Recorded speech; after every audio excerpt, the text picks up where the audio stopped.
Good morning, Europe. It's Thursday, the 20th of January. Very warm welcome to the programme. Let's begin by looking at our top stories. US President Joe Biden predicts Russia will move in on Ukraine, but he warns Vladimir Putin there will be a serious price to pay. In the UK, the Partygate scandal keeps the pressure on Boris Johnson as members of his own party call on him to resign. And tributes pour in to French actor Gaspard Ulliel after his untimely death at the age of just 37.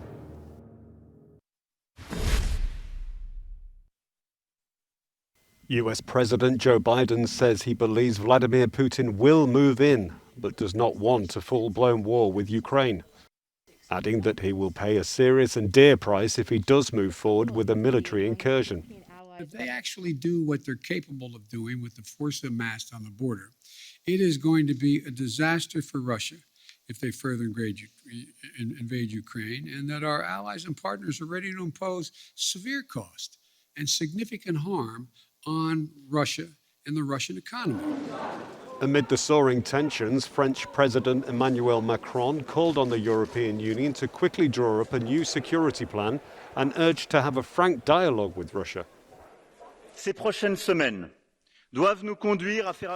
These next weeks must lead to a European proposal to build a new security and stability pact. We must build it between Europeans before we share it with our allies within NATO and then offer it up for negotiation with Russia. His German counterpart Olaf Scholz said that after years of rising tensions, staying silent is not a sensible option. That is why we are talking to Moscow in a range of different formats. About our commitment to Ukraine's territorial integrity and about a key principle of our common European peace order, that borders must not be moved by force.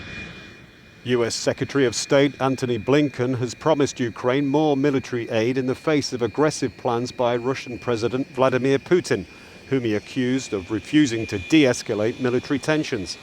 Moscow said they will accept nothing less but watertight US guarantees precluding NATO's expansion to Ukraine.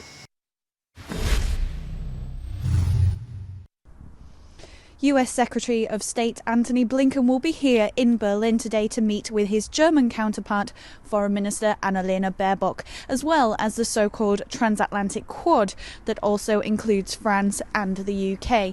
Now, a key issue on the agenda, of course, will be allies' readiness to impose potentially massive consequences and economic costs on Russia should there be any further aggression towards Ukraine. And this is where things get particularly uncomfortable for Berlin right now. So German Chancellor Olaf Scholz said earlier this week that everything will have to be discussed should there indeed be a military intervention in Ukraine. And that includes the recently completed Nord Stream 2 gas pipeline between Russia and Germany. And this pipeline has been a contentious issue since the get-go, as critics, including the US and Ukraine, say it will make the EU too dependent on Russian energy. So Berlin is under real intense pressure now to halt the final approval of the pipeline as part of these possible sanction efforts. At the same time, another option being explored is cutting off Russian banks from the SWIFT payment system, that huge global network used to wire sums of money between nearly all financial institutions. But Germany says it's keen to avoid sanctions that would make it difficult for Europe to pay for gas and oil imports from Russia. So certainly some more tough talks on the table today. Kate Brady, Euronews, Berlin.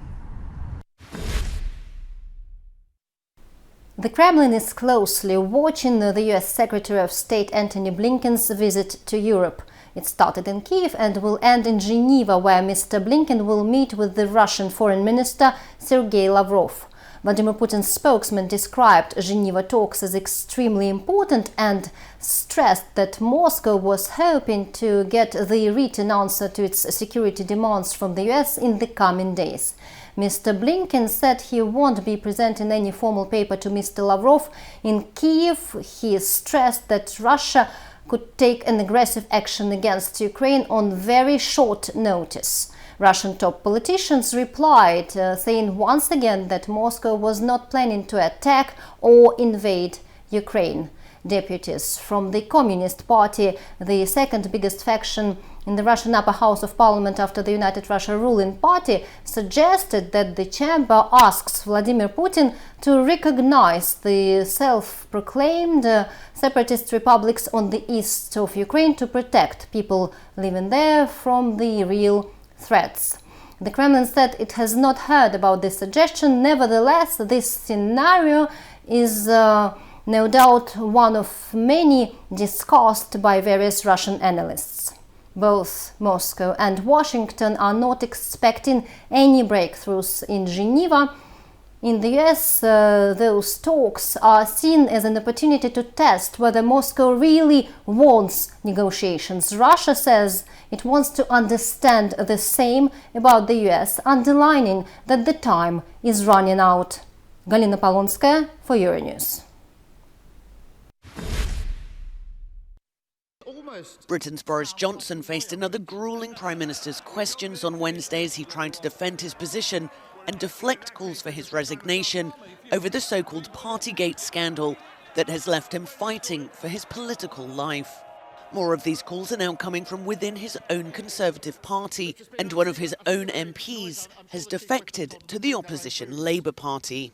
In Parliament, the Prime Minister was put under intense pressure again from Labour leader Keir Starmer, who said Johnson was trying to defend the indefensible. It requires the Prime Minister to expect us to believe that whilst every other person who was invited on the 20th of May to the party was told it was a social occasion, he alone was told it was a work meeting.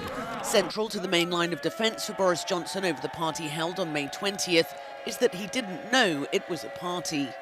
He also claims to have not been aware of any concerns his staff had over the holding of it, something that's been directly disputed by at least two people.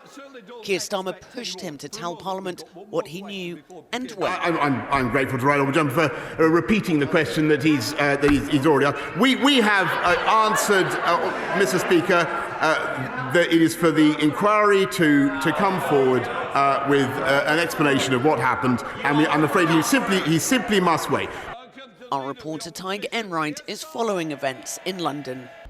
Boris Johnson is waking up in Downing Street this morning, but he can't be certain of whether he will end the day or indeed the week in the British Prime Minister's residence. Yesterday he said he would not resign, despite a growing number of his own party's members of Parliament calling on him to do so, after a long-running scandal over parties thrown in Downing Street at the height of COVID lockdowns. One veteran Conservative MP, David Davis, told him, "In the name of God, go." And 2/3 of voters surveyed by YouGov also believe he should resign. But Johnson clearly hopes that he can find a way to cling on. He's been asking for patience to allow a senior civil servant, Sue Gray, to complete her investigation into the list of parties, including one in the Downing Street garden which Johnson attended. The invitation told guests they should bring their own alcohol, but the Prime Minister said he thought it was a work event. In the background, MPs who want him gone have been writing letters of no confidence to a Conservative Party committee, hoping to trigger a formal process to remove him. There needs to be 54 such letters to get the ball rolling, and while there's been plenty of speculation about how many have been received, it is a closely guarded secret. And the timing of the process is important, because if MPs force a vote and Johnson wins, well, then he's immune from the same process for 12 months. So it could happen this week or perhaps not. We simply don't know for sure. Johnson hopes, though, that the swift lifting of COVID restrictions, which he announced yesterday, will give him some breathing space. But one thing that's certain is that Johnson is not sitting comfortably and confident of his future this morning. Tig Enright, Euronews in London. Queues are growing at German public testing centres, where waiting times are often more than an hour, as the country reached 100,000 new daily COVID-19 infections for the first time. Health Minister Karl Lauterbach has reiterated his calls for a general vaccine mandate, which he says should come into force by May. It's a concern shared by the UK, where Health Secretary Sajid Javid insisted that the health crisis isn't over, despite the government announcing that it's lifting all pandemic restrictions from next week. We must learn to live with COVID in the same way that we've learned to live with flu. In Eastern Europe, COVID cases are spiking, with Romania, one of the EU's least vaccinated countries, suffering a second consecutive day of record new infections, approaching last year's October figures. There are very few people at the vaccination centre. That probably has to do with the lack of a proper politics from the government. There's not enough mobilisation of the population. I'm not sure why there are so few people here, but these anti-vaccination influences, probably all of these have an effect. Poland health workers say they are exhausted and overworked, and are afraid Polish hospitals are not prepared for another surge. Meanwhile, health authorities predict the number of infections could double in the coming week. Time for us to take a break here on Good Morning Europe. We'll be back, though, in a few moments.